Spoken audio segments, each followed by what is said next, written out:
सुरुवातीला महत्त्वाची बातमी आहे। राज्यात अनेक जिल्ह्यांमध्ये मुसळधार पावसाचा कहर पाहायला मिळतोय। पूरस्थिती निर्माण झाल्यानं अनेक गावांचा संपर्क तुटलाय। पावसामुळे शेती पिकांचं सुद्धा प्रचंड नुकसान झालंय, त्यामुळे बळीराजा संकटात सापडलाय।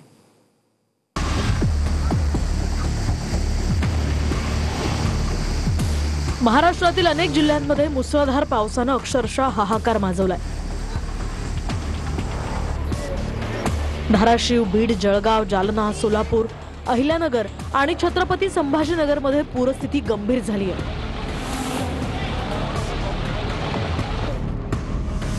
अनेक गावांचा संपर्क तुटला असून शेतकऱ्यांचंही मोठ्या प्रमाणात नुकसान झालंय।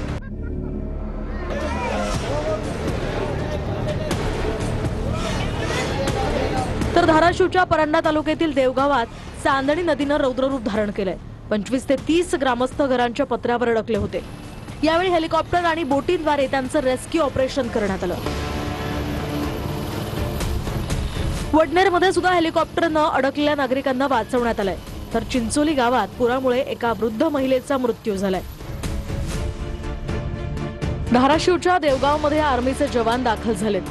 पुराच्या पाण्यात अडकलेल्या नागरिकांना रेस्क्यू करण्यात येत आहे। नागरिकांनी घाबरून न जाण्याचंही आवाहन प्रशासनानं केलंय। तिकडे बीडच्या शिरूर कासारमध्ये सिंदफणा नदीला पूर आलाय। धाराशिवमध्येही मुसळधार पाऊस झालाय। या पावसामुळे निम्नखैरी नदीला पूर आला। दरम्यान या पुराच्या पाण्यानं अनेक गावांना वेढा दिलाय। या पुरामुळे शेतीचंही मोठं नुकसान झालंय। बाजारपेठ आणि घरांमध्ये पाणी शिरलंय, पण सुदैवानं यामध्ये जीवितहानी झाली नाही। तर आष्टी तालुक्यातील वनवेवाडी हे गाव पूर्णपणे पाण्याखाली गेलंय। गावकरी डोंगरावर आश्रयाला गेलेत।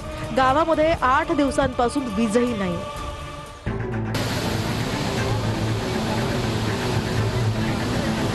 दरम्यान बीड तालुक्यातल्या हिंगणी खुर्द या गावाला सुद्धा मांजरा नदीच्या पुराचा मोठा फटका बसलाय। मांजरा नदीला आलेल्या पुरामुळे गावातील अनेक घरं, शाळा आणि शेकडो एकर शेती पाण्याखाली गेली आहे। ग्रामस्थांचं संसारोपयोगी साहित्य, शेती पिकं आणि पशुधनाचंही प्रचंड नुकसान झालंय।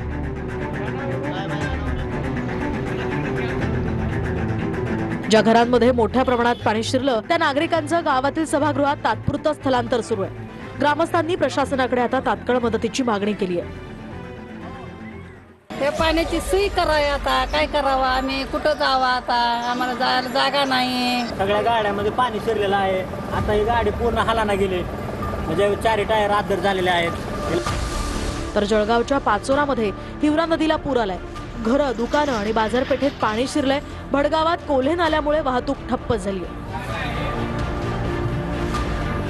तिकडे जालन्यातही गिरिजा नदीच्या पुरामुळे कापूस आणि इतर पिकांचं प्रचंड नुकसान झालं। इंदापूरच्या नरुटवाडीमध्ये वीज कोसळून उसाच्या शेताला आग लागली, तर ही घटना सीसीटीव्हीमध्ये कैद झाली आहे। दरम्यान या पावसामुळे 10 ते 15 एकर ऊस वाचलाय, पण 3 ते 4 गुंठे ऊस जळाल्याची माहिती आहे।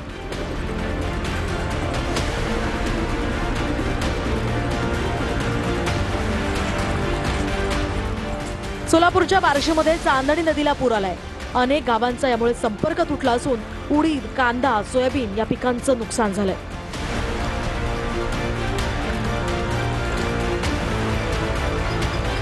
दरम्यान अहिल्यानगरच्या पाथर्डी तालुक्यातील मुसळधार पावसानं अक्षरशः झोडपून काढलंय।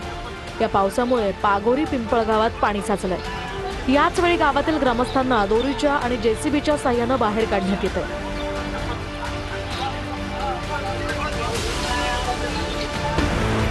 तर माढ्यामध्ये 4चाकी वाहन ओढ्यात अडकलं होतं। ग्रामस्थांनी यावेळी 5 जणांना वाचवलं।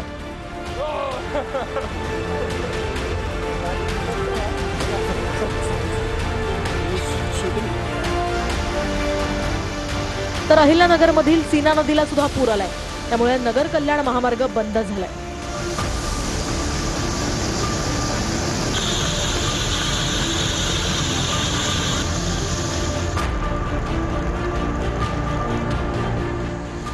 तर छत्रपती संभाजीनगरच्या पैठण तालुक्यातील पाचोड या गावाचा संपर्क तुटलाय। वाळूज परिसरात महामार्गावर पाणी साचलंय।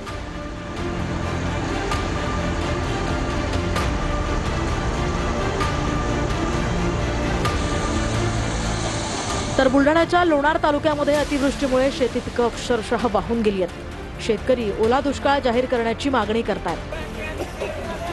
दरम्यान प्रशासनानं नागरिकांना सतर्कतेचा इशारा दिलाय। शेतकऱ्यांचं नुकसान आणि विस्कळीत जनजीवन यामुळे अनेक ठिकाणी मदत कार्यही सुरू आहे। या संदर्भातल्या पुढील अपडेटसाठी आमच्याशी जोडलेले राहा।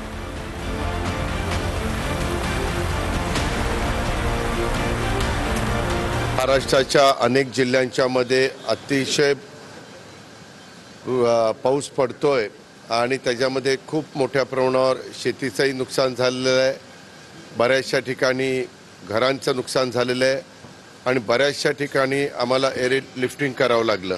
एनडीआरएफचे प्रमुख आहेत त्यांच्याशी मी बोललो, आर्मीचे जे कर्नल आहेत त्यांच्याशी माझी चर्चा झाली आणि तातडीने या सगळ्या लोकांना एअरलिफ्ट करण्याच्या सूचना मी दिलेल्या आहेत। त्याप्रमाणे काम सुरू आहे।